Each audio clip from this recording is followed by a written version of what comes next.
Hey everybody, Josh the RV Nerd with Bish's RV, actually down here at the Brinkley production facility today. We're going to be taking a walk on the wild side through the Brinkley Model G facility. We're going to see basically from start to finish how they put the spaghetti in the blender and basically how the sausage is made.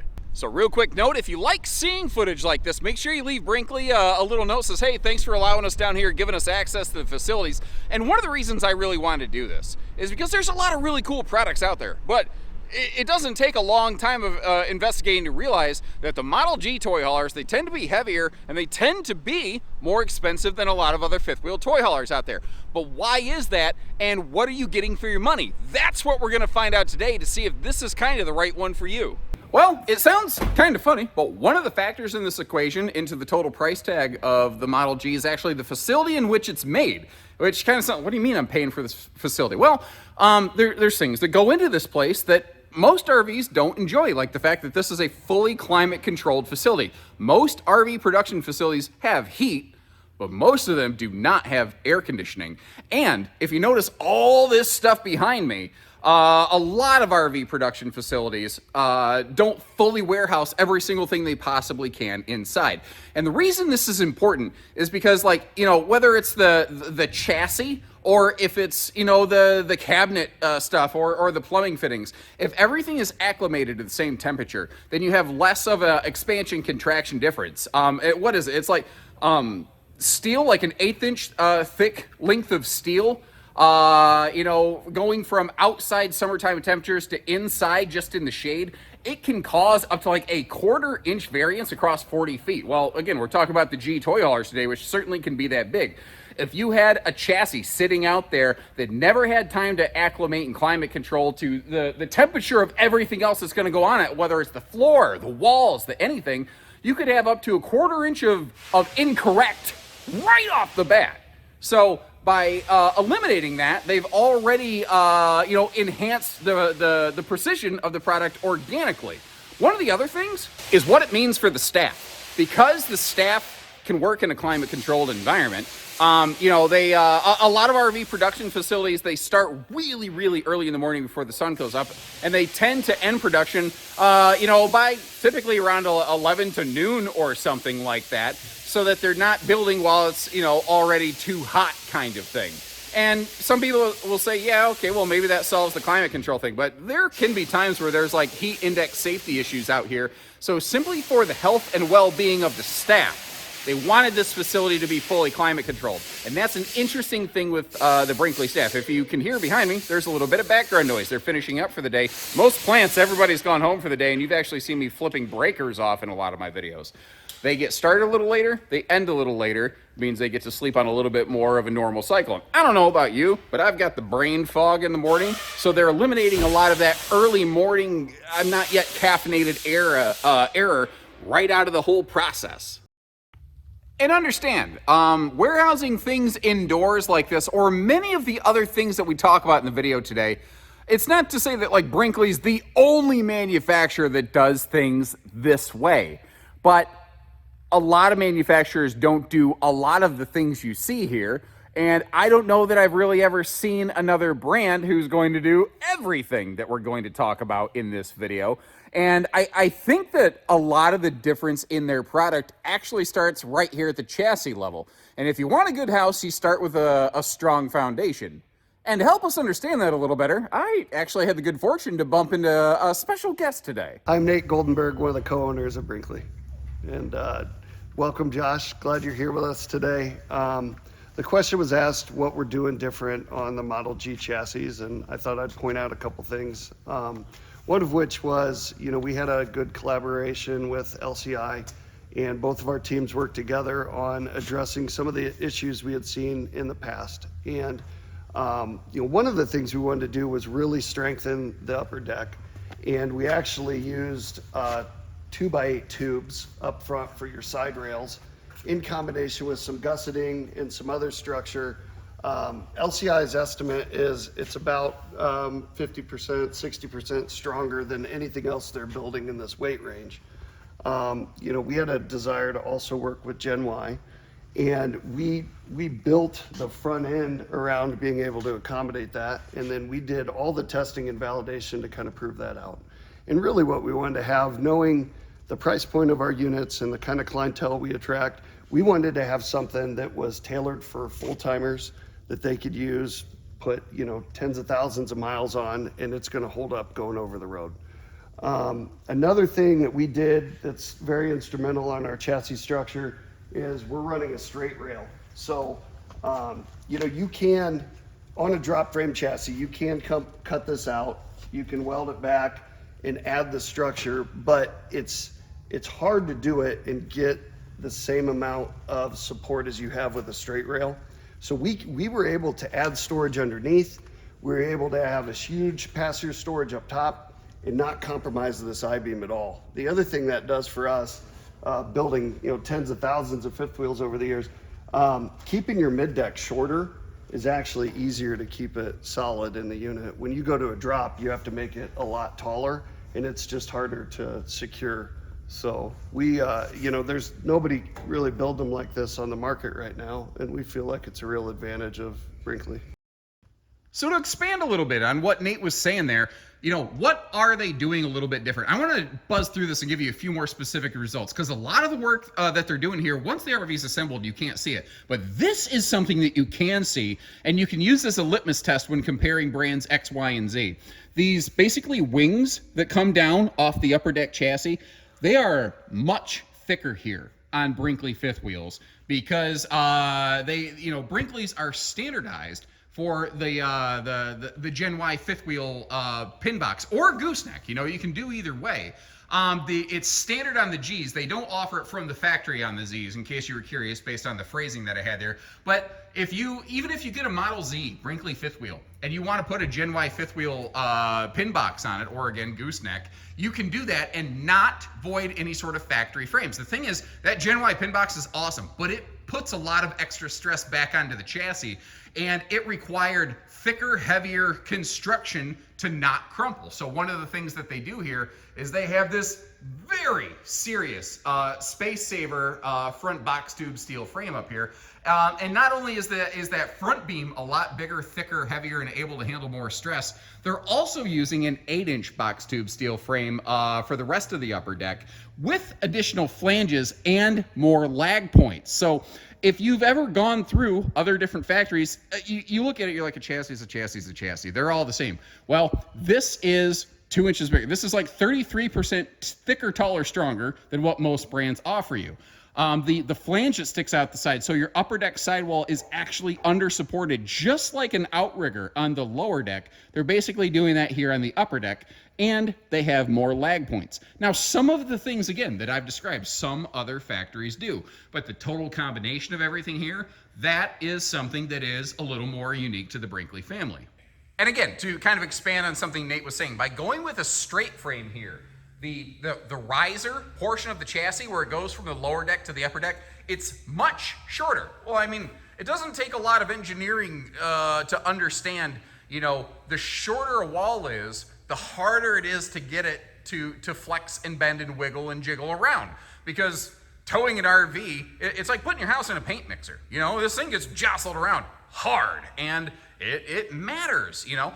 And some people will say, well, they lost some storage doing that since the G's are not a drop frame. They don't. They have this whole patented undermount chassis design that has 3 of these pull-out motorride drawers, so you have more horizontal storage space. People tend to put cargo horizontally. You tend not to stack cargo vertically, so they're able to maintain an easier structure, to have less wiggle jiggle, to allow for better pin boxes all in this. Even like if we go back here on the chassis area, this is basically like all like laser measured when the dovetail on this is all put together. I've been through some toy hauler plants where right to left, the back end before everything gets put on it could be up to a 1/4 inch off, and that's considered intolerance. This is always within tolerances. Intolerance sounds like something else entirely. This will always be within tolerances. This will always be the same left and right, because they've got lasers eyeballing it going, nope, that's not right. Something's wrong, and it can either get adjusted or be scrapped and replaced before any of that happens. So a lot of the worries that people have about maybe structural integrity of different products are problems that aren't presenting themselves here because right from the ground level, they've got a bigger, thicker foundation under their house that is keeping the walls from moving in ways they're not supposed to. And we're gonna get over there in just a minute where you see all the holding tanks and everything going in. But where do those things come from? Well, they actually worked with, efficiency experts at the, Purdue Engineering, University, basically, and came up with this system. Now, they're not the first RV manufacturer to use what's called mezzanine style construction, where it's almost like you have a factory above a factory. But as we go through this, keep an eye in the background, or when we actually get up there into the upper deck, they have, I think, more square footage of mezzanine here than almost anyone else I've seen. So first of all, this is a 275,000 square foot facility. That's another cool thing about Brinkley's. They found something that works and they're reproducing it time and time again. All of their production facilities will follow this basic footprint. Now, the G's and the Z's are gonna have a couple little variances, which is why I wanted to put this video together, but maybe you haven't seen my Model Z walkthrough factory. So one of the things to also kind of understand, we call them RV manufacturers, but to a very large degree, they are RV assemblers. They purchase a lot of things that are pre-assembled and then they just kind of slot them into their RVs. And what you're kind of seeing here is the way that they stage things by different run, by different floor plan, and we're gonna get a little better look at a lot of that work that happens upstairs. But before all that happens, they got to get to everything, and the way that a lot of that happens is right here by flipping this chassis upside down. My boss told me once he wanted to flip the market upside down, but I don't think this is what he means.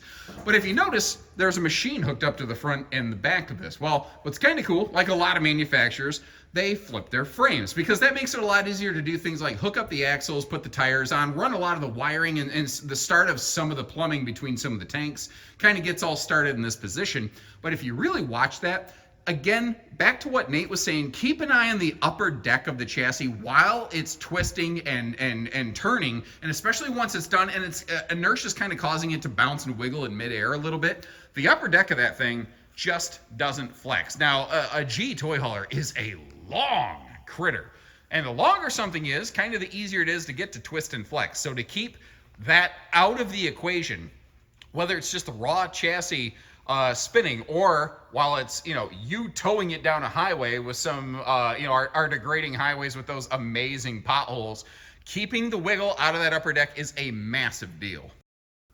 And like I was saying, this is the easiest way for them to be able to put on things, like your axles and your tires and all that. You'll see time and time again what they've done here is they've provided mechanical assistance for their staff members wherever possible to eliminate physical strain on those employees. Because I don't know about you, I don't feel like, curling and bench pressing axles all day. I know I would get tired. I know I'd start slamming stuff around. I know my workmanship would get terrible. I also know that if I had to do one, if my life depended on it, I'm not sure I could. I've got chicken arms. I'm a computer nerd. I'm not exactly the most physically fit individual, as you may have noticed. But right from the factory level, they're also doing things like putting some extra gussets and structures around the axle hanger areas, because this is a big, heavy sucker. They need to make sure that that is all properly, supported, and it can handle the stresses of going down the road. Now, something that you don't see on your Brinkley RVs, but they do have them, is an amazing outside sound speaker system, especially the G's with their multi-zone subwoofer system. Basically, they're mounted below the skirt line. They're mounted just on the side of the chassis frame rail. But something a lot of people don't realize is they hear that and they think it's just a wooden box. And they're like, well, if it's under the RV, it's a wooden box, it's gonna get wet, it's gonna corrode. These are all marine speakers, and this is all basically a composite material that is like crazy stupid thick. So if debris or something impacts this, it's got a housing that can handle it. And if you're towing down the road in a driving rain, it can tolerate that kind of exposure. It's something that is made, again, for a lot of use for, with the idea of holding up a little bit longer. Another thing I noticed on this was what they use for electrical connections. So these little things that I have in my hand over here, this is called a Wago connector. This is already above the minimum standards RV manufacturers are required to meet RV production code, basically. And this is the minimum that Brinkley will use. So when it comes to their electrical stuff, their minimum standard is already above industry standard. But the thing is, they're actually working to standardize a level better than that. And one of the things that they're working toward is applying this to every area of their RV. Currently, this is something they're doing where they can, and they're getting it implemented further and further into the RV. First of all, they're basically getting all their wiring. Remember how I kind of talked about the concept of an assembler versus a manufacturer? They're getting everything run in like dedicated wiring harnesses. Everything is color coded. And even though those Wago connectors that we saw are already above industry standard, Brinkley is already using and working toward, they're using in some areas of the RV, and as time rolls on, working to 100% standardize the use of these things right here. These are called Deutsch connectors. And basically, it's automotive grade. They're waterproof when they hook together. They've been using it in certain areas of the RV kind of as a little bit of a litmus test after a lot of internal testing that started to roll out into actual customer production. And again, the more data they can make, the more likely they are to completely transfer over to something like this. And at this point, I don't even know of a lot of motorized RV builders who are going to that extra level to provide, a better ownership experience. And I tell you what, from a warranty standpoint as a dealer, very few things can deadlock an RV. Like an electrical gremlin, this goes a long, long way to avoiding that stuff. And God forbid you encounter something, knowing exactly where and how to rectify it far, far faster.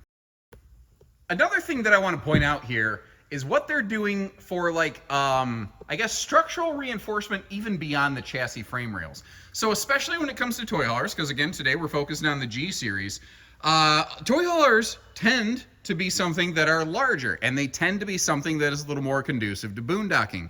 And as a result, having larger holding tank capacities is a really welcome thing. Well, not only are they using, of course, the big holding tanks, they're actually building these with the structural reinforcement where, let's say you wanted to fully fill your fresh tank and haul that sucker all over the place.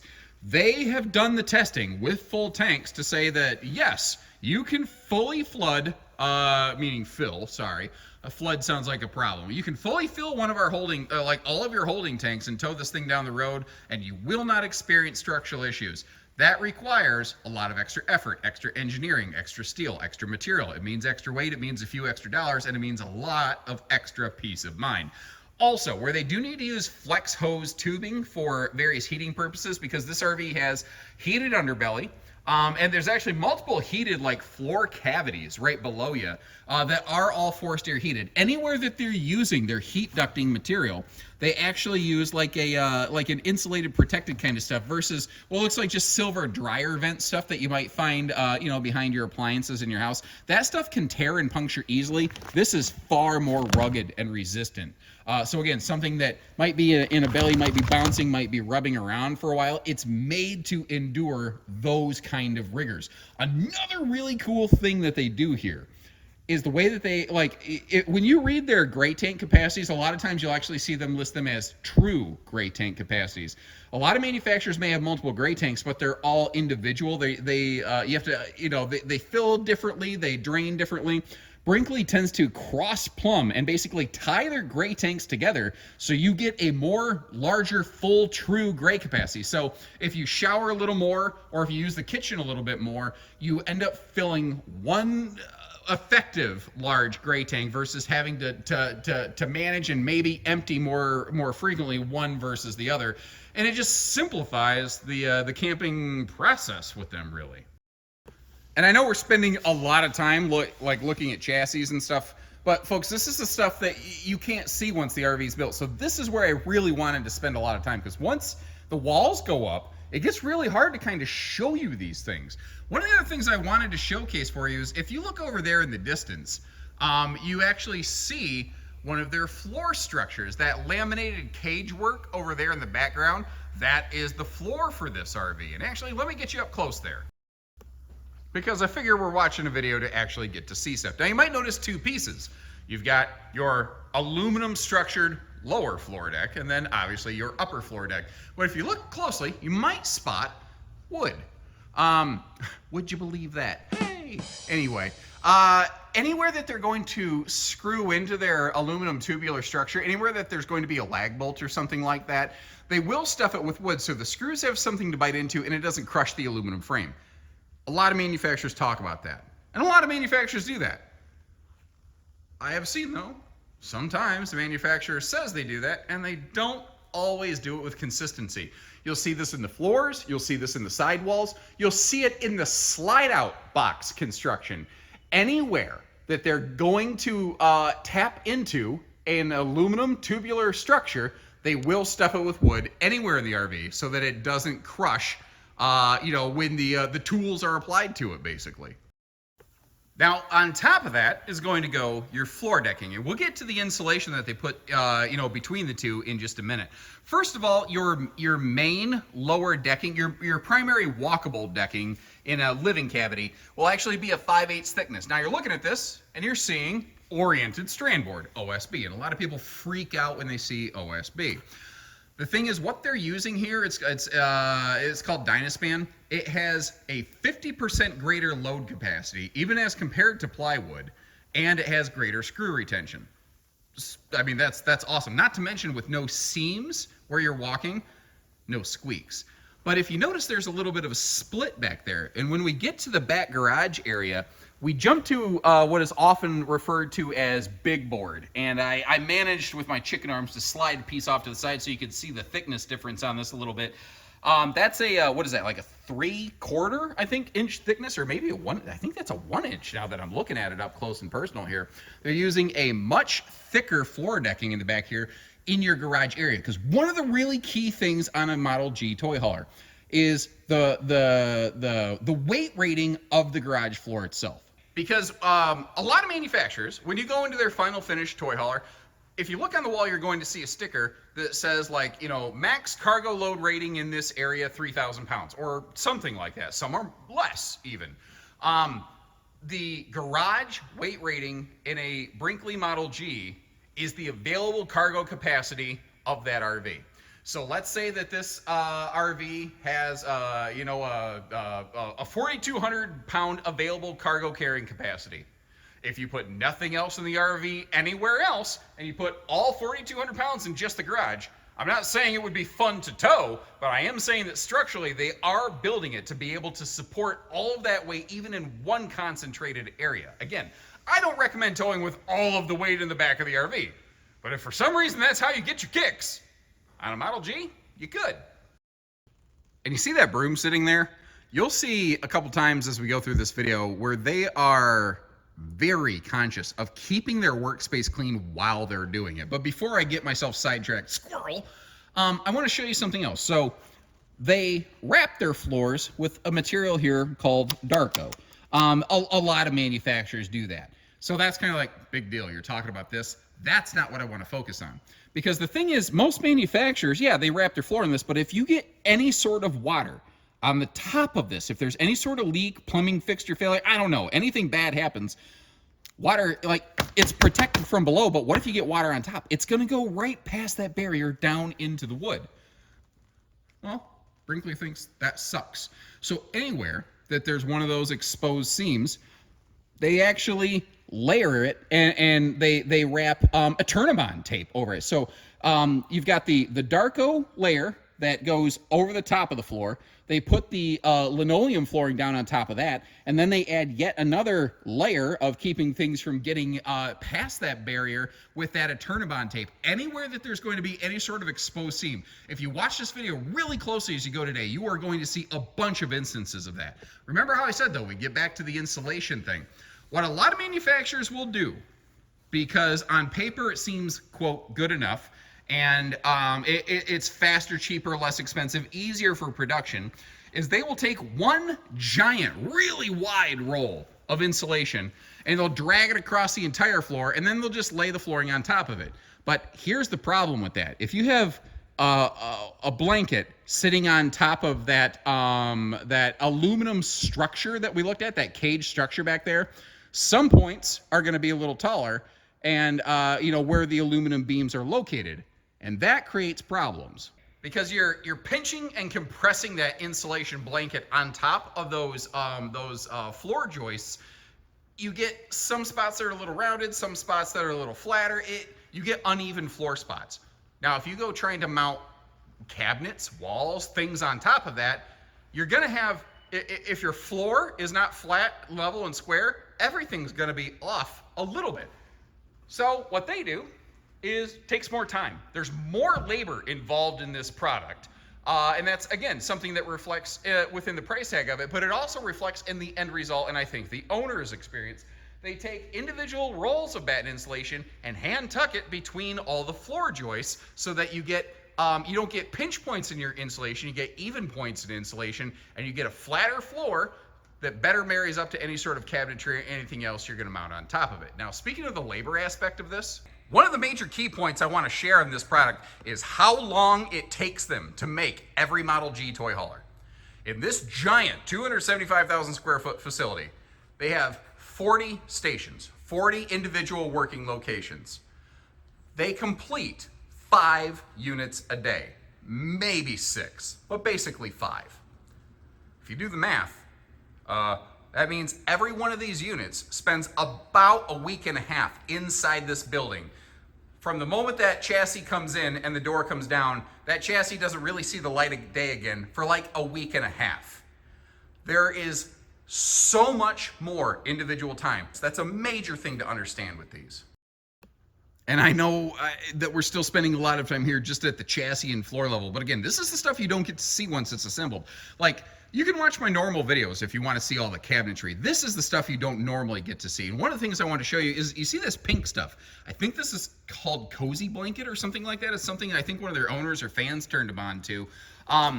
You notice it goes on top of the underbelly skin enclosure, and they even wrap it up around the chassis side rails right there. That right there is something a lot of manufacturers don't do. Some manufacturers will actually put like a layer of radiant barrier just along the underbelly on top of the belly skin.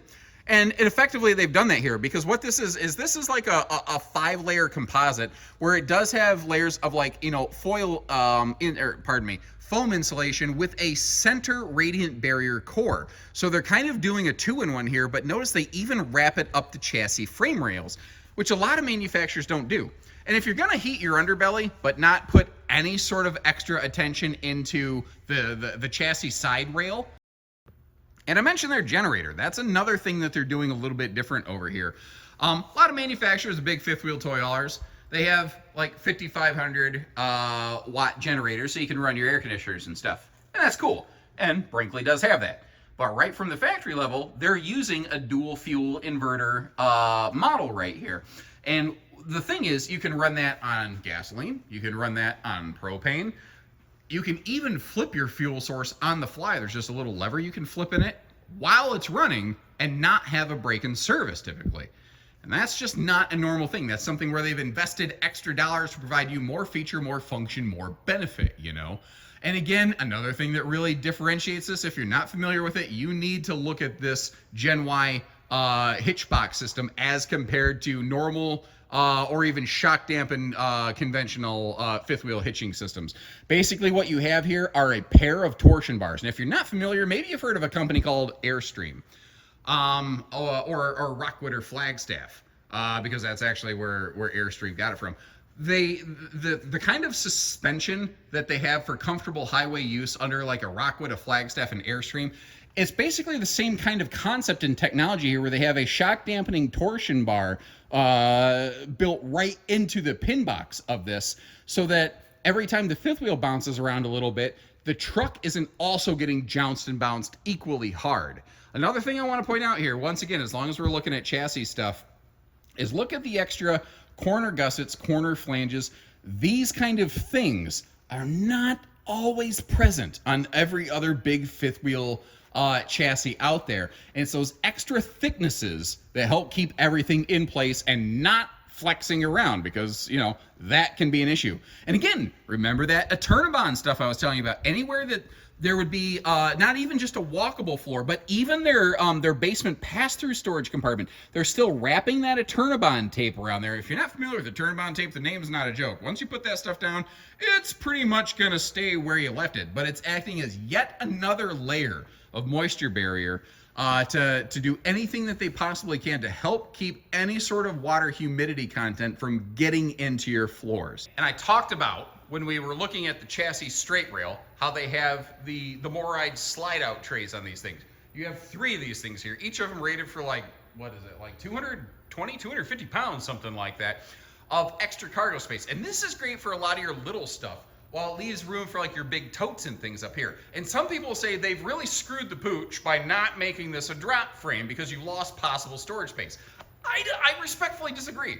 I actually think that they have gained more total storage capacity here because you don't tend to stack cargo vertically. It's gonna fall over, it's gonna bang around in transit. You tend to put cargo side by side. So this gives you more horizontal layers to be able to put different cargo of different sizes to use your space more efficiently, more effectively. You've got 2 trays over here on the poop side of the RV, you've got 1 on the opposite side. So things like the telescoping ladder that's included on the G series, any of those extra little outdoor things like big folding chairs, really nice folding chairs, outdoor picnic tables. You have good dedicated spaces that you can put that stuff without having to like stack it or have it fall all over, and every time you get to your destination you open your password, it just looks like a rat's nest in there. And we still don't even have the walls up. There's so many little details to hit on these. Like their tires. They're running 17.5-inch Cooper H rated tires right here.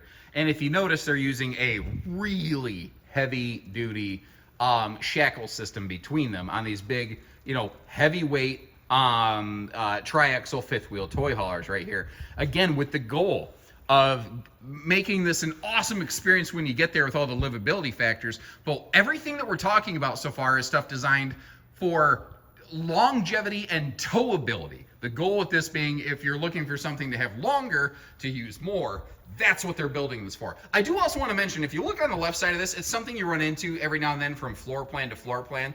You will see where they have a sewer outlet uncomfortably close to one of the front tires. That's actually not where they used to put things, but there's a goofy RVIA code that basically says a sewer outlet can't be any more than X feet from the back end of this thing. So they were kind of forced to put that thing right there. They don't like it. They're trying to find a way around it. So don't be surprised if, like, you see that on one of the Brinkley RVs right now and it eventually changes over time.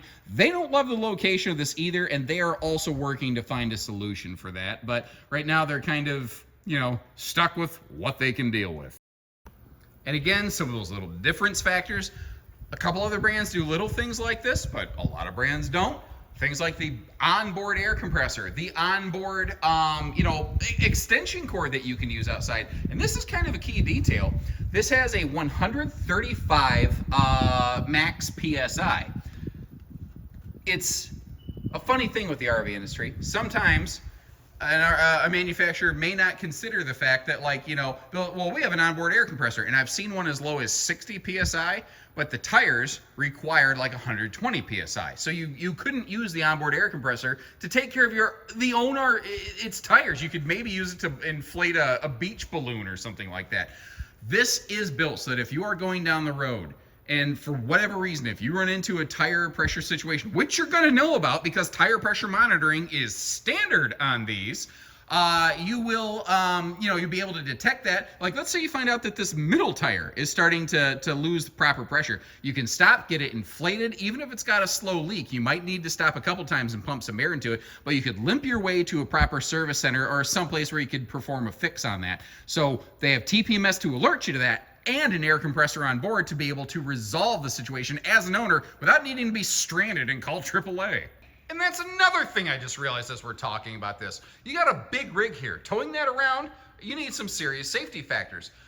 So things like the Dexter tow assist system, which is both anti-lock braking and electronic anti-sway, is all factory standard integrated into this. The cool thing about that is it all works basically automatically. You don't need an extra app, you don't need a monitor, it just does those things. So let's say you get hit by a crazy wind and it is starting to try to push the RV sideways. If the RV detects that it's too many degrees off central axis, it will gently apply basically a little bit of brakes on the RV to get it straightened back behind your vehicle. Chances are you don't even really know it's happening. The other thing is, let's say you have to stab the brakes in a panic situation.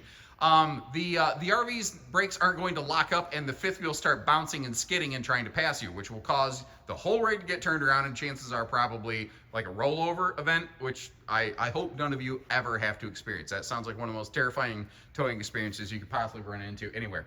I do want to mention though, this is really, really critical.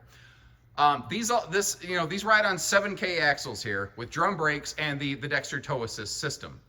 They do have a disc brake option. You can go to 8K axles with disc brakes, which will give you significantly more stopping power. If you're going to be towing up and down through mountains, the extra stopping power you can get going down a mountain with a big heavy sucker like this, disc brakes can be absolutely fantastic. However, the disc brake system at the time of this filming is not compatible with the Dexter tow assist. So if you go with the 8K axles option with disc brakes, you will gain 500 pounds of GVW.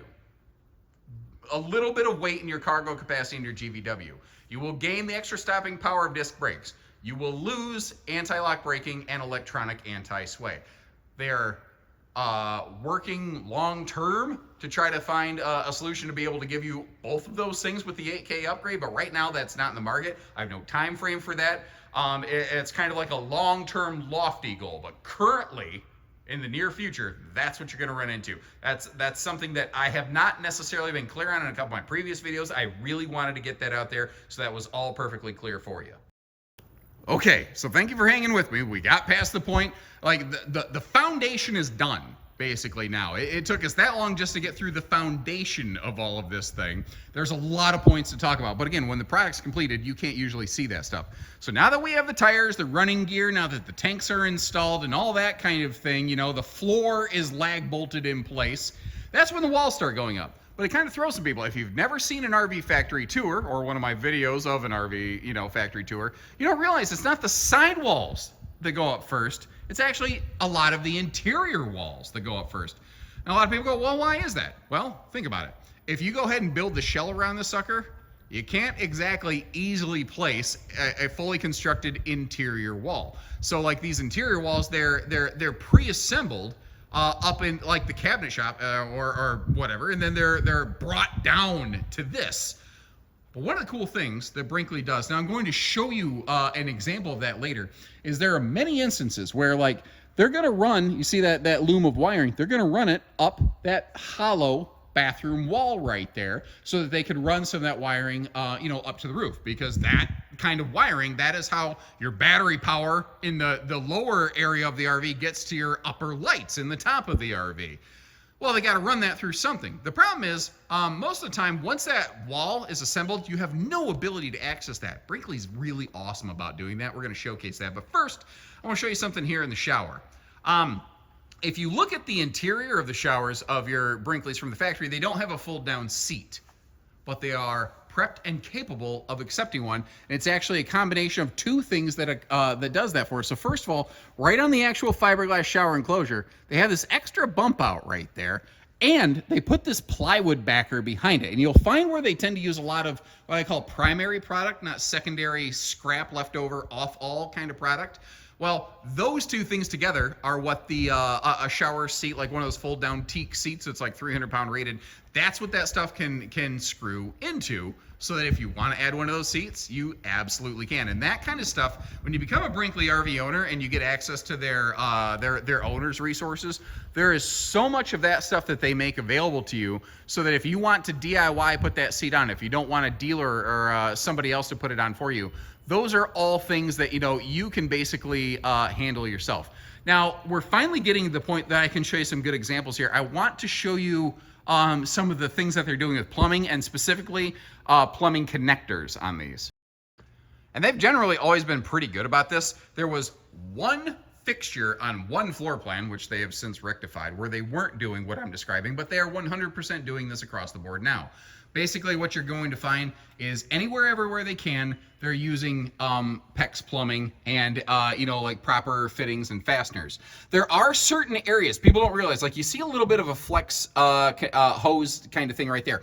There are certain areas where they are code required, like coming off of the water pump, that orange and black thing, that's your 12-volt water pump. They are required to have a flex hose coming off that. It's not the hose that's the problem. It's when the hose is attached to an improper fitting or fastener that you can have a leak point. So what they're doing is they're purchasing this entire thing pre-assembled from a dedicated supplier so that you have normal fittings that can go onto the rest of the plumbing, and you don't have an improper marriage of this to like a PEX kind of line, because you'll have things like that. Now what we're looking at over there is actually one of the water shutoff valves. Every single water fixture and feature on these has its own dedicated shutoff valve, and I bet if I get over here, I'm going to spin you around like a record, baby, awful slow so I don't make you motion sick. If we get over here, yep, you can see it right there. This is a kitchen sink right here. If you notice, the hot and cold water lines each have their own dedicated shutoff valves. And the reason that's really cool, let's say you're camping. Well, I don't think you're really considered camping with a Model G. I think you're past RVing and you're way up in the level of legit glamping here. Anyway, but let's say you're doing the thing. And let's say, for whatever reason, you're having an issue with the shower, water. Like maybe the cold water line coming into the shower is having an issue. Well, a lot of RVs, if you have a problem with any one plumbing fixture, you have to stop putting water to that RV whatsoever. Well, in one of these, you could shut off just the cold water feed line to the shower. You could still use your kitchen sink in its entirety. You could use your toilet. You could use your half bath. You could use the half bath sink over there. And you know what? Maybe it's an inconvenience. Maybe like if your kitchen sink goes down, you have to wash the dishes somewhere else. I don't know. And that sucks. That's a bummer. But the fact is you could probably still limp through a trip for a short period of time and not have to give up a huge chunk of your camping season until it's a more convenient period for you to be able to get that repair implemented. So individual water shutoff lines to every single water fixture feature through that entire RV, I think is something, again, just for that peace of mind and long-term use and ownership, that backup, oh no plan. And something that I think has actually changed from when I originally recorded the Model Z video is they will fill the holding tanks on their units to make sure that they're not leaking anywhere. But on the Model Zs, I swear they did that almost near the end of the production line where they had like a PDI area.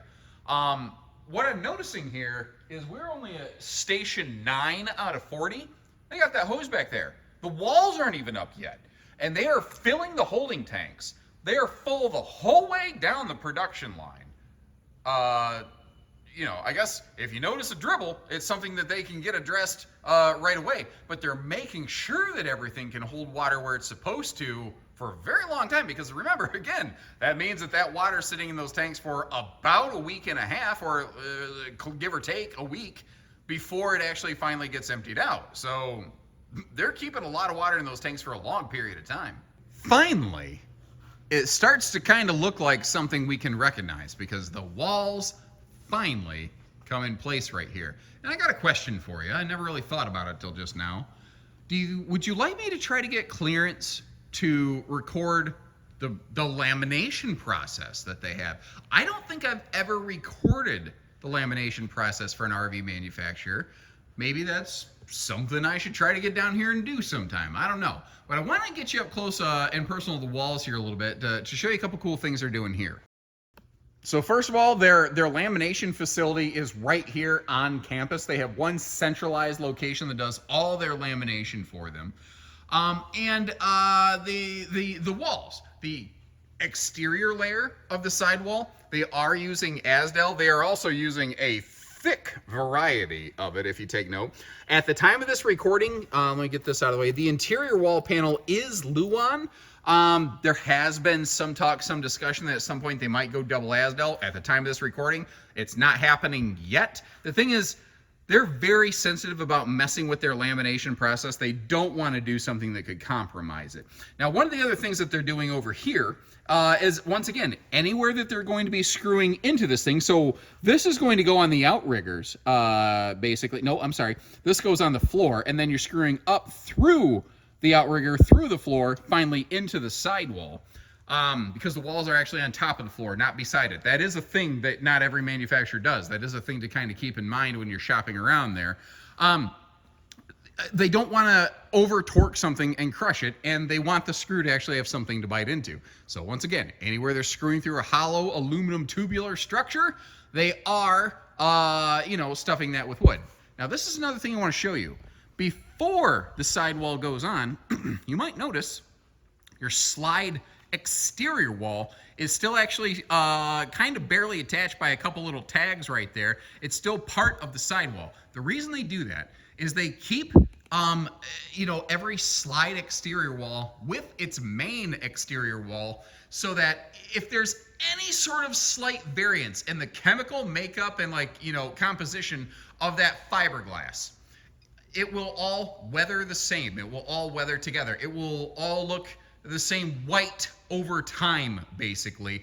Also, where they've routed that out, they've made sure that the routing on that specific slide face is exactly the right shape to fit in the piece of the puzzle as the sidewall. There's always little tolerances available in a lot of different things, but they're making sure that if for some reason there is any sort of not 100% square thing here, and they do have very tight tolerances on this, but if there is something that's not 100% dead on, it will be the same 100% not dead on as the wall, so it will still, again, fit into that, missing puzzle piece right there. Also, you might notice any and every exterior opening on this is going to be fully framed out. And that, again, is something that not every manufacturer does. So they are putting more time, more effort, more welding, more labor, more material and structure into a lot of areas that you can't normally see once it's all put together. And this is kind of what I was saying. Those, I guess you call it like a punch out. This will actually be the exterior of the slide out box that you see, and it's going to go over here into the slide out shop. And we'll take a jump over there in just a few minutes. Meanwhile, the main sidewall actually goes on the body here. But this is, again, another one of those really critical things I want to point out, is that the sidewall on the upper deck, it actually is on top of that flange that sticks out.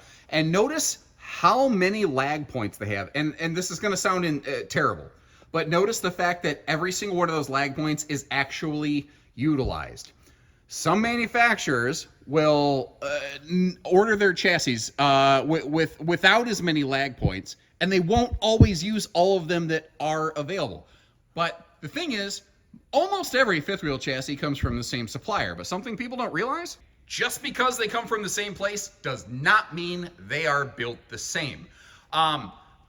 Something that isn't well known and documented out there is that there's basically one major fifth wheel chassis supplier out there, Lippert Industries. They build the chassis that they are asked to build by different manufacturers. So Brinkley's chassis could be different from I'm just going to say like Keystone, Jayco, other people's chassis, something like that, They're not all built exactly the same, but they all come from the same place. But it's kind of like an automotive manufacturer might make multiple SUVs, but they're not all built exactly the same. That's not 100% identical, but it's a similar kind of concept.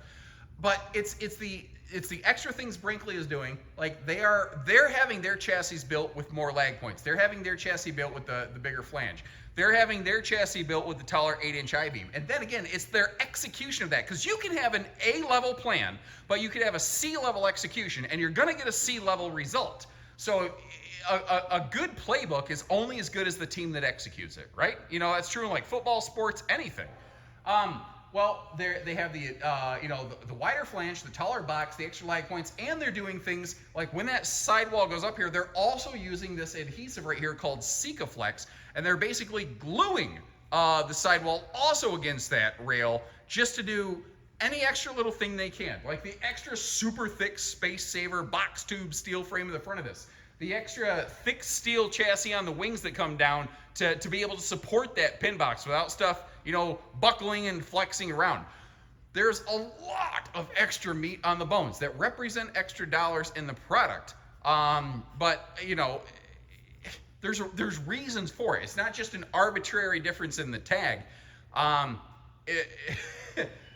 There's additional things that go into the build of this that I've been through so many different factories, and I've seen some of these, but again, I've never seen one manufacturer do all of these things all in one shot. And that's why I wanted to take the extra time to come down here today, because there really is a difference in the general build of the product that we're looking at here. Now the hiccup here is, you know, we've spent all this time looking at all these little details and minutia because they're finally exposed and you can see them. Once the sidewalls go up, we're kind of back to the point that you can't really see a lot of the work that's happening, because this is the point where they start, you know, running the wiring to the lights. Or, you know, in the next station, you might see where instead of the wire hanging down through the light fixture, you'll actually see where the, you know, the light fixture gets installed, or like the plumbing fixture housing gets installed. Each step here, like right now, the interior ceiling, you've actually seen, instead of just wires dangling through the ceiling, you're actually seeing lights get installed. Each one of these stations, you're going to see 2 or 3 specific little things going on, and I'm not going to just absolutely drone you out with, and in station 32, this is where the left light gets installed, and in 33, the right. I don't know. I'm not going to do that. But this is also the point where we start seeing cabinetry get put in place. So I figured it'd be a good time to go through the cabinet shop. Basically, the cabinetry that they build, and there's certain things, like I'll show you later, the drawers they actually outsource and have a professional guy who only does drawers do those. But a lot of the cabinet styles, you know, the boxy part of the cabinetry, that starts right here. Once again, all of this stuff is stored indoors, so you don't have wood sitting outside exposed to who knows what kind of Midwestern weather, which frankly, we can have 6 seasons in 2 hours in the Midwest. That is a very normal thing for us to have happen here. And it all starts right here with this upcut saw system. This is all computerized. Basically, they punch in the model they're building and essentially like which cabinet they're making, and it automatically adjusted the correct length for this thing. They can cut several boards at one time. And the blade comes from the bottom up here, but when that hood comes down, a couple things are happening. First of all, it's not throwing dirt, dust, and particulate all over the place. It actually has a built-in vacuum system to try to collect and capture as much of that as possible. So once again, the less dirt, dust, debris that you have going through the air of the facility, the less of it that you have, you know, getting under your decals, getting in your glue, getting under your roof membrane. And that's what the silver chimney tube here is. That's actually the vacuum collection system that goes over to the unit itself. You'll see another one of those upstairs. But this thing right here is very cool. And once again, when the lid's down, it also provides safety to the fellow who's running this, so he doesn't have to worry about splinters flying out his eyes. And I don't think I was necessarily completely clear. What we're looking at down here, because I said we're going to the cabinet shop, we're getting there, but along the way, we actually stopped at the place that frames the interior walls. That's what's happening downstairs. That fella's framing all the interior wall stuff. The actual cabinet shop takes place up here in the mezzanine area. If we come around the side right here, you'll get a little look at the operation. And the fellow who does this was kind enough to allow me to record him. Some of the labor folks here, they don't mind that, and some folks dislike it for one reason or another. I always try to respect that, which is why I often come to these places after hours. Also, it's quieter and safer doing it this way. And this kind of looks like just a big chalkboard, but what this is here is that the silver part of this is like a robotic arm that holds in place your cabinet styles and rails so that the fellow putting this together, he can, screw everything together, because this is all what's called pocket screwed lumber core cabinetry, and I'll show you a sample of what that means in a second. But it keeps everything held in place. It keeps everything nice and flat. It prevents the gappy jumpiness that some cabinets have that are really prevalent from some other manufacturers. And if you notice, it's all up at like chest level. So once again, they're not constantly bending over all day, every day, getting kind of, exhausted doing the work. Now, this is what lumber core means. So it is wood into, or rather, it is screws into wood. but it's a wood core product. You do actually have a little bit of an MDF front and back layer, and it is a sticker wrap. The RV industry, and again, considering pocket screws, you can see right here, once again, it is actual, screws down into the wood pockets right there. This has really become the most predominant, common kind of thing, especially in the fifth wheel market. There are very few manufacturers outside of some more budget sensitive fifth wheel builders who are doing stapled cabinet fasteners. Most everybody is using pocket screwed lumber core. It's how they execute that. Just like the chassis thing. They can have a good chassis, but they have to execute it well. That's the goal here, They don't use every other lag screw, for instance. Now, again, here's another one of these upcut saws for the upstairs cabinet shop. Just to give you an idea, each one of these machines, it runs like $7 grand. So they've invested in really nice equipment to be able to provide a better product more consistently here over the long term. So remember how we talked about once the walls go on, they start running wiring, they start hooking up individual lights and the electricity things that you can't really see. Another part of that is while that's happening, there's, the shop within the shop, there's the factory within the factory here, and we come upstairs to where they build and assemble the roof.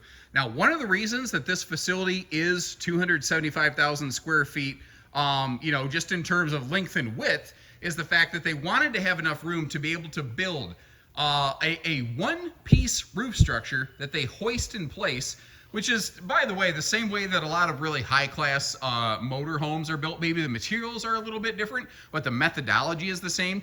This whole thing is built in one piece and hoisted into place. And what's actually interesting, it sounds kind of funny, those are your roof trusses over there. It's actually kind of initially built upside down. So those Boeing roof trusses, they are all placed right here upside down. Then your interior ceiling panels are placed on top of that and all secured into place.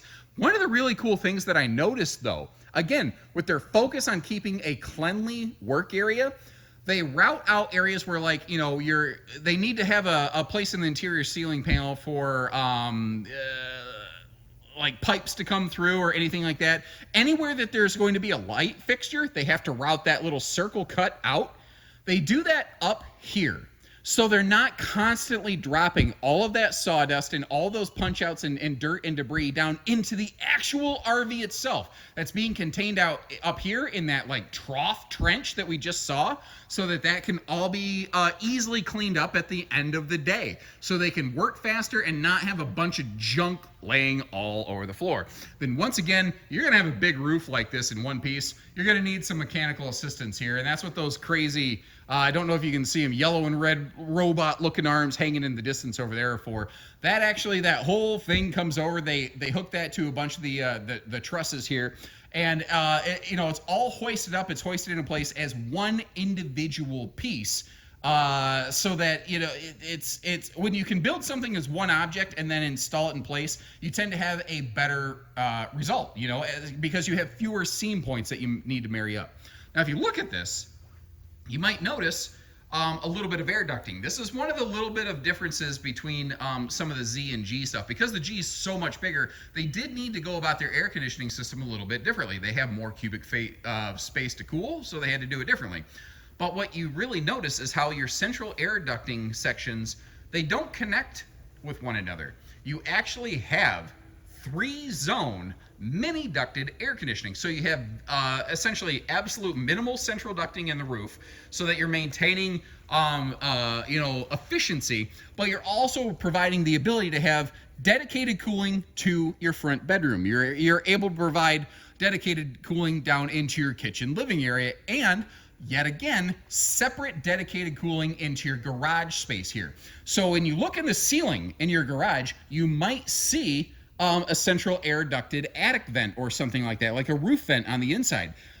If you load something that has a combustion engine into the garage area of a Model G toy hauler, that fume exhaust is not polluting and stinking up the rest of your coach, because they are all separate zones. If you're cooking fish in the kitchen, you're not going to be pumping fish through your air conditioning in your bedroom or something like that. So everything is a little bit separated. One other thing I want to point out here is these roof trusses are a maximum of 16 inches on center. You will see some areas, like right here, this is your partition wall, this darker section. This is where the garage meets the main living area. So they put a beam on either side of that.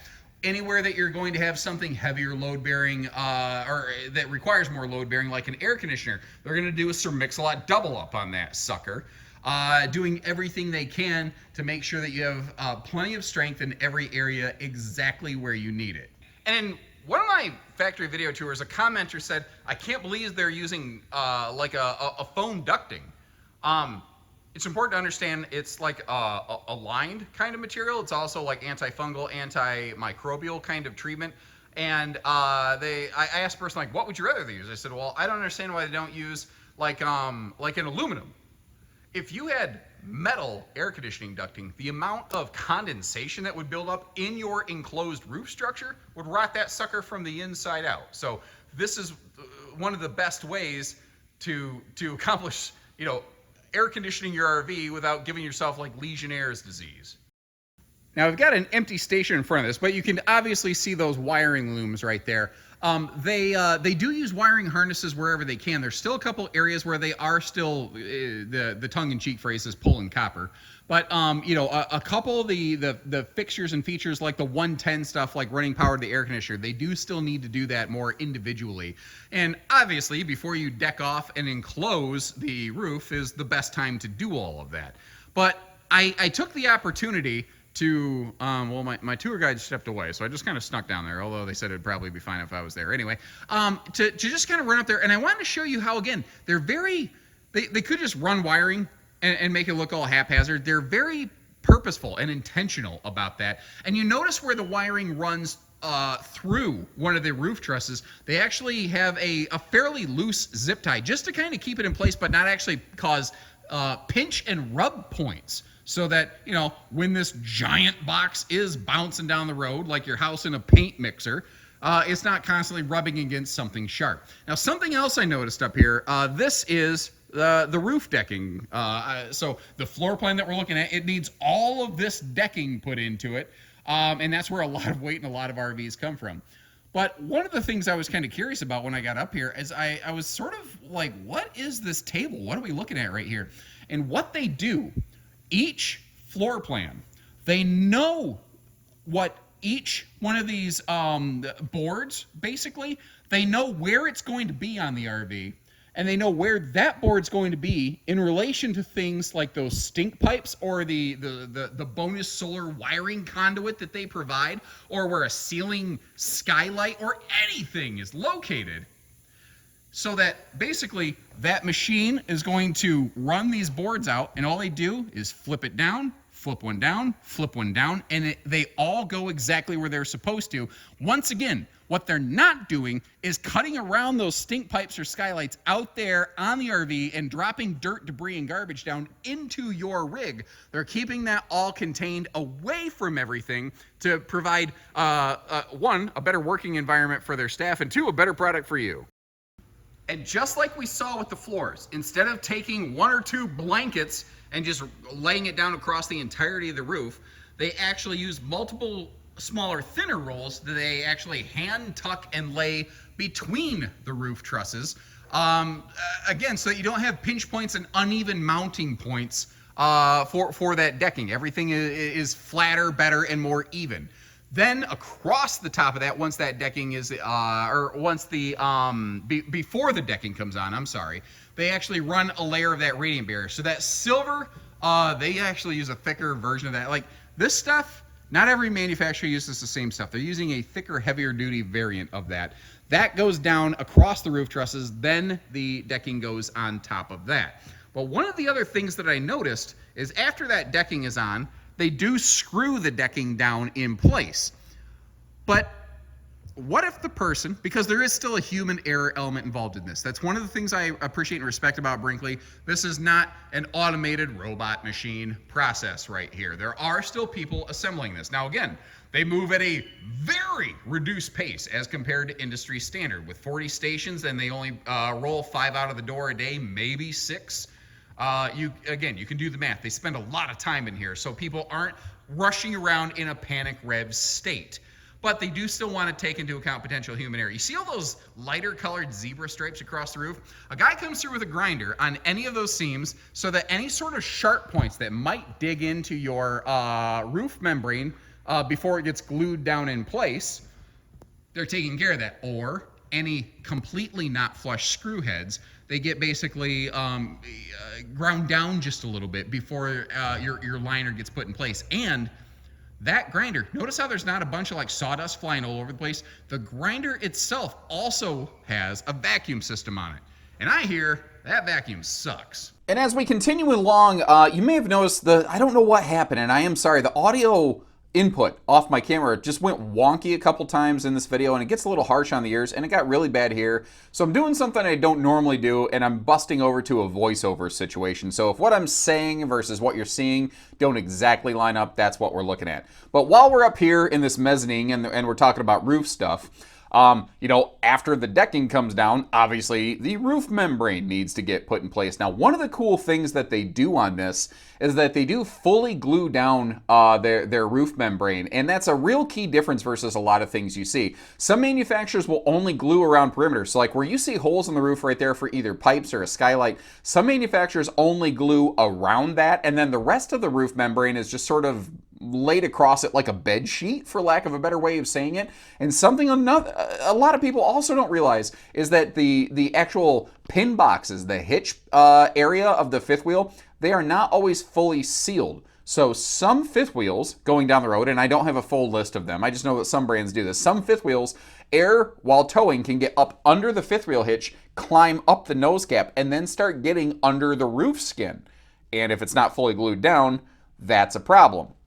Well, to help combat that, some manufacturers, they'll take, there's me talking about the air coming up from under it, sorry. But some manufacturers, they will take like a little sprayer, and they get one guy up there and just sort of spray the glue all over the place. Kind of like Ghostbusters 2, where they spray that goo all over everything. The problem with that is if you're spraying glue, if you get near the sidewall and you overspray, you could very easily start to put glue down the sidewall of the RV, and that's going to suck quite a bit.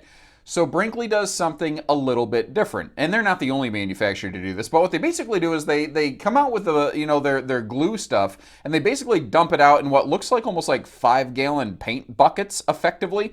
And then they actually roll it into place. They have a guy on each side with basically a giant paint roller, and this provides even distribution of that adhesive, and it provides it all the way across the RV. Especially, you see how they run right down the sidewall when they're doing that, without any sort of worry of overspray. That gives you even coverage, and it gives you just a better end result more frequently. Now, after that, everything else up top happens, like our solar panels get installed, our air conditioners get installed, vent pipe caps and things get installed. And just like, the roof decking, there's this power system that hauls all this stuff out for them so they don't have to, manually haul it all back and forth, which just makes sense. Now, at the time of this recording, we're seeing something new. This is the new GE Profile series. Now, it's kind of confusing. People hear profile, they tend to hear low profile, and they are smaller than a lot of big air conditioners. They're not the lowest profile, but they are a lower profile air. One of the key things on this is that, remember, you have 3 independent cooling zones. Combined, they have 40,500 BTUs of total cooling power. And one of the major benefits on that GE Profile system is that each one of these has their own heat pump. So you have basically electric heaters and propane heating in every area of the RV, including the belly because of the holding tank heaters. Now, you see me focusing on stuff like the skylight. What I'm telling you about here is they use a different type of sealant, and I can't remember if it's called MS Polymer or from a company called MS Polymer. And I will never call any RV roof zero maintenance. I think that's a good recipe to really screw people up, but this is drastically reduced maintenance. To the point where if you check out their website, they actually talk about 25-year warranties on their roof sealants. And that's really, really awesome. So basically, short of getting up here to do some regular cleaning, you don't need to do a whole lot up on the roof of any Brinkley RV because the Z's are exactly the same. Even the Z travel trailers are exactly the same. The goal is, again, something that provides more function with less hands-on maintenance. It's essentially the same roof sealant system that you find on like diesel pushers. You've also seen a lot of solar panels up here. Every Model G comes factory standard with 800 watts of factory solar. Now, these air conditioners, the one downside I've heard on these a little bit is that they are still a little bit noisy, but I don't personally have any sort of exposure on that. So I would ask someone, not just people who actually own an RV with a GE profile unit, not just any GE air conditioner, but the profile units specifically. Could you chime in and leave some comments in the comment section letting other people know, like, how well have these worked for you? Are they cooling effectively? And how noisy are they? Because I think that maybe if we compare some notes as a class, we'll all get a little better understanding here. Another really cool thing about this GE profile air system, because you're like, well, why would they change things up if it's still a little bit noisy? One, again, it's more energy efficient, but they also have an integrated heat pump. So all 3 air conditioners are basically electric heaters as well. And because we have 3 total separate zones for these things, you can have totally separate heating and or cooling between each one of these units in different areas of the RV. So if you're doing a lot of cooking in the kitchen, you need to crank that air up more. You can do that without freezing people out of the bedroom or garage or whatever. Because I know that a lot of people look at Model Gs and look at the garage like, I'm going to convert that into an office or a craft room or whatever the case may be. Well, you don't have to put on a coat inside your garage just because you're cooking lunch in the kitchen in one of these. Or let's say you like it really toasty in your bedroom at night or something like that, or not. I don't know. You get the idea. You can turn a heater on or not, however you please. I over-explain, don't I? This is a fault of mine. And I won't try to over-explain this. Like I just said, I tend to do that too much. But these big, heavy things like the air conditioners and all that, again, that'll wear somebody out. Even only building 5 a day, you're going to get wore out doing it. So once again, what they have here is this mechanically assisted powered hoist system where they preload everything that they're going to need on the roof of this RV onto this cart, and then they just push the button and it walks right out with them. They go right where they need. They grab the one thing off it that they need. They move it down a little bit further and they rinse and repeat until she's empty and everything's in place without blowing their back out and going to the chiropractor. Now, one thing I don't want to forget to talk about, at least, again, at the time of this filming, understand things in this video can become outdated over time. I always recommend, if you get a chance, come do a factory tour in person. It's kind of crazy cool. But you see the slide awnings in the background. Those are not standard, but they are one of the very few optional items that are available here. And once again, you know, on the interior of the RV, if I walk inside here, I could walk through like 20 stations and you're going to be hard pressed to see what changes. They're doing work at every one of them, but it's really small stuff like they're putting the outlets on the wiring, stuff like that. The thing that occurred to me though is this is a toy hauler and it has a ramp. And the Model Gs, well, they use their dipstick, Jimmy, and they did something really smart here. So a couple things. First of all, they use a composite ramp door. So it's, I don't want to necessarily just use the word weatherproof because that sounds like you can leave it out in any weather, all weather, every weather. And, you know, maybe technically you could, but man, I don't feel, that feels uncomfortable for me to say. I'm going to say very weather resistant. What I will say is if you leave it out and it's a light rain for the day, not real heavy, well, no big deal. It's not going to rot out on you. If it's going to hard rain, even though these do have that like 3 Seasons patio door screen wall wombo combo, if it's going to be a crazy stupid hard rain, I would still put the ramp deck up myself. But the other thing here is they had their ramp door engineered a little bit differently. And one of the things they did is they got a ramp door that was made a little bit taller. So what that allows for is an easier angle of attack. And if you've ever seen a lot of toy hauler ramp doors, when the door's in the down position, you have the angle up to the dovetail, and then you have an angle change to the dovetail, and then you have the flat floor decking. With their longer ramp door, the angle of the dovetail will be the same angle that continues all the way down to ground level. So that if you are walking a bike or something like that up, you don't have to like change the momentum with which you're walking, and you don't have an extra level exchange, and you don't have another rotation point that could cause like a drag point, so you don't accidentally rip your pipes off your Goldwing or your Harley or something like that. The goal is easier, smoother loading all the way through. Also, they're doing a lot of work back here. I love the fact that they'll throw this like scrap carpet in here just as like a little bit of a catch-all in their workspace, so that they can just pull the whole thing out and then do a quick sweep up when they're done. Just again, the thoughtful details they're putting in here, I appreciate. Now, something I didn't talk about way back there, there's a lot to talk about on these, I'm sorry, is if you go way back in the video, the very first time the chassis is flipped back over, there's this big red mechanical thing down there. That is basically something that is forcing the chassis and everything to be level, and then they run the landing gear down so onto these little like wheel dollies so they can push the RV sideways. But they're making sure that the chassis and the base level of everything is on a flat level plane, so when the walls are mounted, everything is mounted on a flat surface. It just makes more sense, obviously. But you notice I just walked under that bed slide. First of all, I love the fact that I can do that without knocking my head around. But secondly, they are using a slim rack slide system, and they have built and engineered their bedroom slides specifically to be travel usable.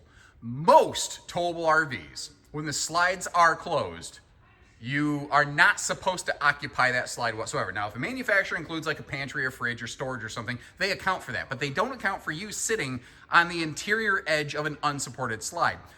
This is one of the areas where Brinkley is built differently. They know camping because they go camping. So like you met Nate earlier, maybe you met Micah in the Model Z video tour. They are a couple of the founders and the product designers for the G and the Z series respectively, as I mentioned their names.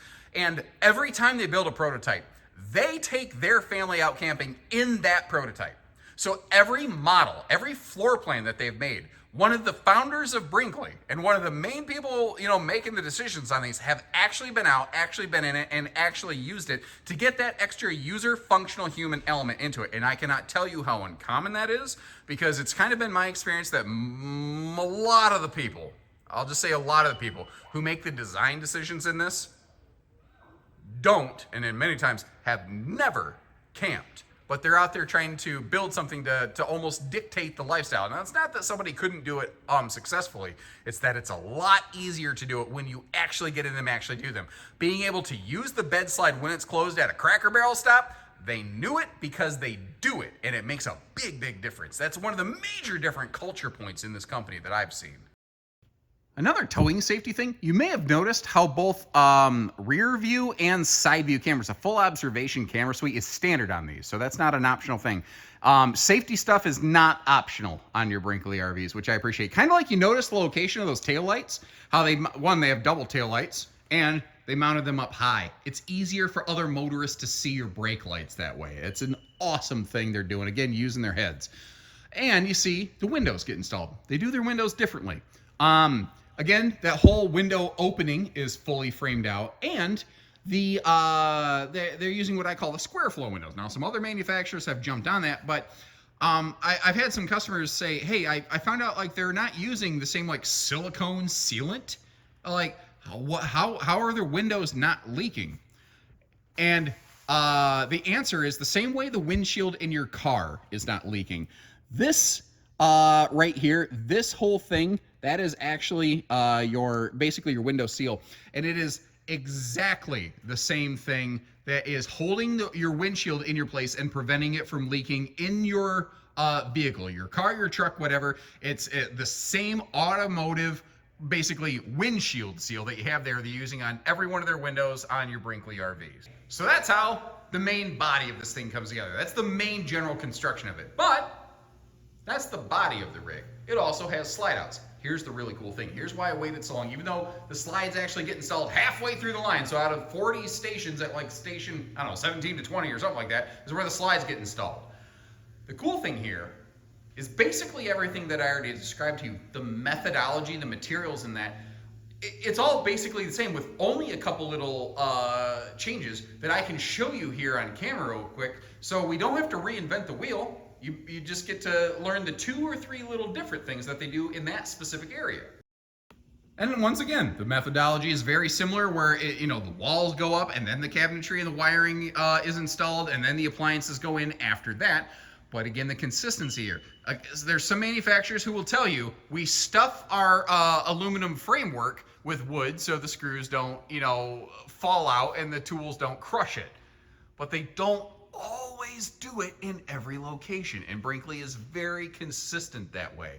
You may notice they also have a very thick, like full-on RV roof decking on the tops of their slides. That's because they are legit walkable, and I know that for a fact because especially the G series, they use a telescopic removable ladder. They intentionally mount their ladder location right next to a slide box so that you can literally step on the slide roof to act as the last transition step to get off the ladder and onto the RV roof. It provides an easier, safer transition. So they're building that right into the roof structure of their slide boxes and obviously everything below it. Now, it freaks some people out. There are a lot of slides where when you look at them, the roof is not flat. And people are like, that's a problem. Don't they know how to build these things square? Well, they know how to build them correctly. And square is not always the answer. When you're looking at a floor flush slide like this one, it doesn't go just straight in and out. It tapers up and down. There has to be a little bit different shape there. Additionally, what if it's raining? Do you want water to sit on top of a flat roof and maybe wash away from the RV, but maybe wash toward the RV and the seals? Or do you want it to rinse down and run down away from the RV body and the seals? I know I would rather have the water run away. Again, even in the slide box, all of your openings are all aluminum framed. They are still an Asdel exterior, Luan interior wall panel on these. But couple things that I think are really, really cool. If I get over here, a lot of people don't see this. If you lift up the slide flap, you'll see a couple things. First of all, you see this dedicated aluminum extrusion right here. What they're doing is a couple fold. It's providing a stronger point. So if this was just a wood board down here and you stepped on it over time while you're like walking over to the stovetop, you could break that down and maybe start breaking down a chunk of that. Well, you're not going to do that with the aluminum. The other thing is, did you notice how it was rounded? That is, so when you are stepping on it, you're not stepping a sharp edge into the bottom of that carpetless flap right there. And, again, causing a wear out point over time. But one of the things that you can't overtly see, since this slide floor is actually already finished, is the fact that they are running all composite slide floors. Because if you think about it, the slide floor is sticking outside of the RV. It's subject to more weather. They built a different slide floor than a main body floor. And one of the reasons it's massively important, if you think about this, if this slide's going to be out a long time, whether the RV is towed or stationary, water is going to run down the sidewall and some of it will wick under the slide floor. And over time, eventually, it can cause some slide floors to rot out. If you look at a lot of older used fifth wheels, even some of the older used fifth wheels that I used to be able to record on my channel, you will sometimes see instances of that. Composite flooring, you're just not going to have that issue. So once again, it's a little more money, but it's also something made for longer term ownership and use with a more of a problem-free philosophy, Hakuna Matata. And if you got slides, you have slide seals. And this is another area that overtly you cannot see any difference in what Brinkley has done. But when you learn about it, you realize, once again, it's a couple bucks more, and why? But the benefit that comes along with it as well. They are currently the only ones using, this is a new patented slide seal system. When they get it from their supplier, it's all pre-installed, and it just looks like one big thing where you've got a bulb seal on the inside and outside, and then you have double wiper seals right here. So when the RV is fully open and closed, you always have 3 points of contact. You have a triple seal system. A lot of RVs do that, though. One of the main differences here is if you get in person and check this out, this is a hard plastic, and this is a seal. It is actually channeled in place. Basically, at the very top of this, behind that upper wiper seal, there is a fastener that's holding that in place. So this is one of the only owner-user replaceable slide seal systems out there. Normally that stuff you very often have to come to factories, or some brands it's just sort of glued on the side of the RV, and on the first hot day I swear sometimes that stuff peels off. This is something where those stupid cheap level things can't happen, and if you do have this thing for a number of years and the seals are outside, and maybe you didn't keep on your conditioning on your slide seals like you were supposed to or whatever. You don't have to deal with bad slide seals. You don't have to make a major, like, take it to the RV repair shop to get them fixed. You as an owner with a ladder could basically take that flapper seal off, put a new one on, or the bulb seal, whichever one you need, and then, again, just re-secure it back in place, and good as new. And I know this sounds like this is a death by paper cuts. It's 100 things that they do a little bit differently all over the place. Like the fact that if you look over here, what you don't see is a traditional piece of screw trim where they've actually attached the skirting to the wall of the RV. In this case, a slide out and the skirting off the slide. It's all basically riveted in place, but it's essentially done from back in a way so you don't see a whole ugly line of rivets right here. And one of their goals, kind of like when you're on the inside of the RV, it's designed in a way that doesn't show you fasteners. For instance, another thing on the slides I didn't show you is the way that you don't see the fasteners on it. And I know I'm kind of jumping around a little bit here, but there's so many little things that they are doing here a little bit differently from everybody else. Like, for instance, when you are inside of a Brinkley RV, if you look around the slide fascia or anywhere, you basically see essentially no fasteners. It's rare if you ever see like a fastener, like a screw or anything like that. So this metallic steel flange thing that we're looking at right here, this is actually what goes behind the slide fascia. Instead of like OSB or something like that, they use this steel piece right here, and it shows the folks exactly where they're screwing in from behind the slide fascia into the slide fascia so that you don't see the machine gun line of staples all the way down the slide fascia. Now, here's the thing. They've been doing this for a couple years now. At the time this video comes out, we're about to hit Brinkley's second birthday. Other manufacturers are well aware of what they're doing here. I have personally seen, because I know a lot of different product managers at different plants doing the work that I do. I've seen 3 other mainstream, nice level fifth wheel manufacturers look at this and prototype it, and none of them have done it because it would cost more and way more. That's the thing though. Your Model G is not intended to be the lightest weight. It's not intended to be the least expensive. It's intended to be something that provides cleaner execution and longer ownership with less upkeep and less worry. This is one of the things that helps accomplish that. So after all that, we get the slides installed, the awnings, all the lights, the windows, all the things that we've talked about in the construction of the RV today. They get the final decals put on it. And this that we're looking at right here, she's done. This is a completed Brinkley RV. But remember how I said we have 40 stations in this facility? We're only at station number 30. We're only 3/4 of the way there, which, to be fair, is further along than Bon Jovi was when he was living on a prairie. He was only halfway there. Whoa. Anyway, the last 25% of this factory is all QC PDI work. So remember how they had the holding tanks full way back at like station 7? They empty all that out here, and then they refill them all again. And each one of these stations, what they're doing is they power the RV up. Each person at each station has a specific set of, like, your job is to check the kitchen lights. Your job is to check the appliances. Your job is to check the bedroom.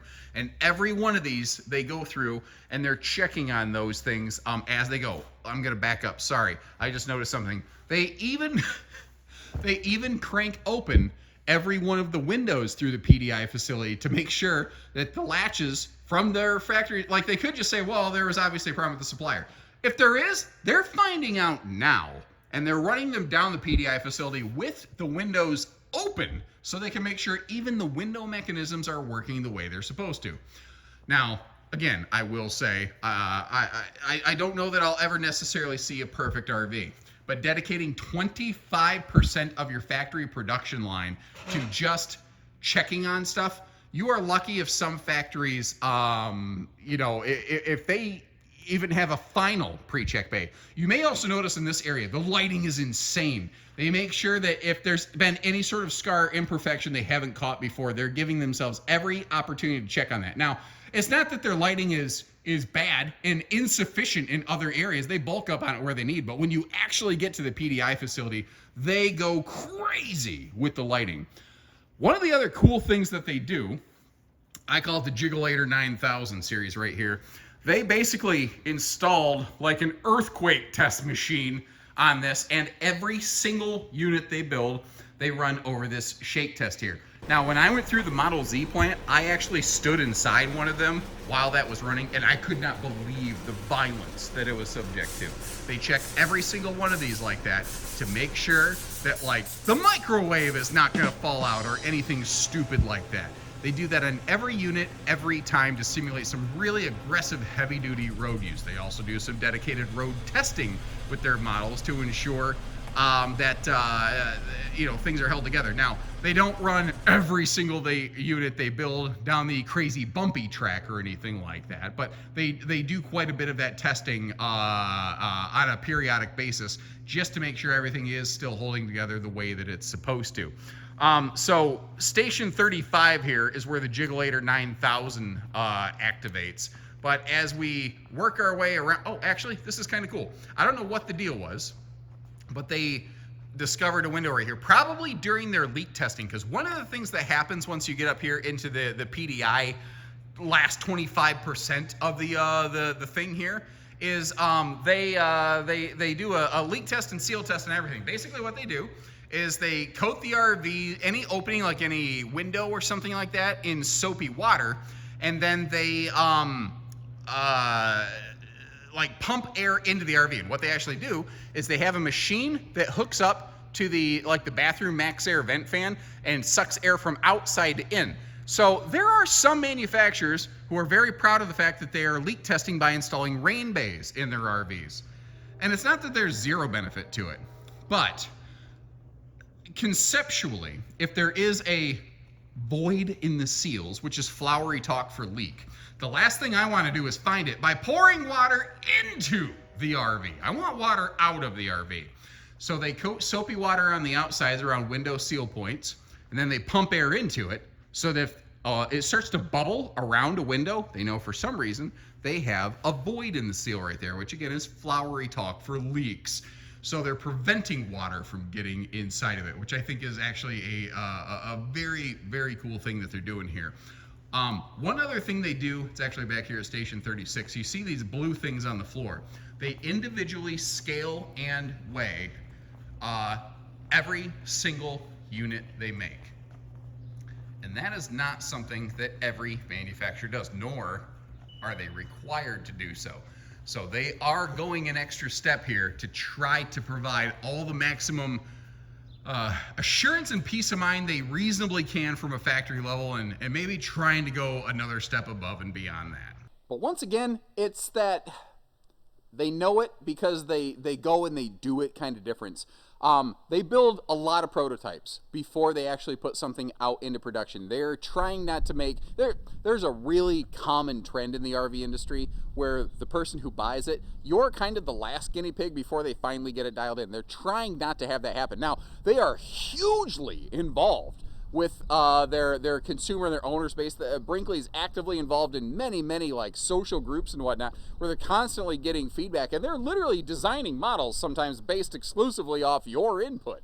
But it's not just that. You know, they do their engineering in-house. Like, you know, every full body, every full chassis, they're fully 3D like CAD rendering this and everything to try to smoke out different conflicts, different problems, you know, different things before it actually gets out to the consumer level. And even a lot of their regional salespeople, like their RV reps, as you might call them when you go to an RV show, you know, they take the rigs out, they take their units out, and they actually go camping in them as well. So there's a difference between just representing them and actually using them themselves and being more involved in the whole design and feedback process. Like a lot of the things that we're seeing here, some of these ideas were things that people working at the facility said, well, you know, it could be better if we did this. And then it has applied, not just to the G plant. Because that's the thing, if you watch this, I've already got a Model Z video. Some of the things in this video have been updated since the Z video was shot, the Z factory tour. And all of those changes have been retroactively applied. Now, there's always going to be a couple just core variants and differences between a Z and a G from Brinkley, but the general process and methodology, whatever letter of the alphabet, the model, whatever, they're going to do it the same way every time as it makes sense, unless it's like, you know, a toy hauler and you need a specific ramp and a wider body. Those are the only times where things start to get a little bit different. And I should have told you ahead of time to get a bucket of popcorn ready, because this video is going to run long. If you remember, if you go back to the start of the video, the sun was out. I've been here all day doing this one video for you. It's a lot of things up and down, and I know it's a lot of me talking. So thank you for taking the time to tune in. And if, again, you appreciate how we broke away from the office to get down here for you, or how they allowed us access here, leave us notes to say thanks Bishes, thanks Nerd, whatever, thanks Brinkley. We really appreciate you folks tuning in. I will leave you just a ton of links in the video description to any of the Brinkley units, Model G or Z or otherwise, that I've had the good pleasure of recording so far. You can take a look at, including the Model Z factory tour, if you'd like to kind of learn a couple little niche nuance differences between those. Also, if you're kind of curious to know what we have or where we might have one parked so that you can come take a look at it in person, I'll leave you a link for one of those too. But once again, until next time, thanks again for tuning in. Appreciate you, everybody. So take care, stay safe, have fun, and happy camping, everyone.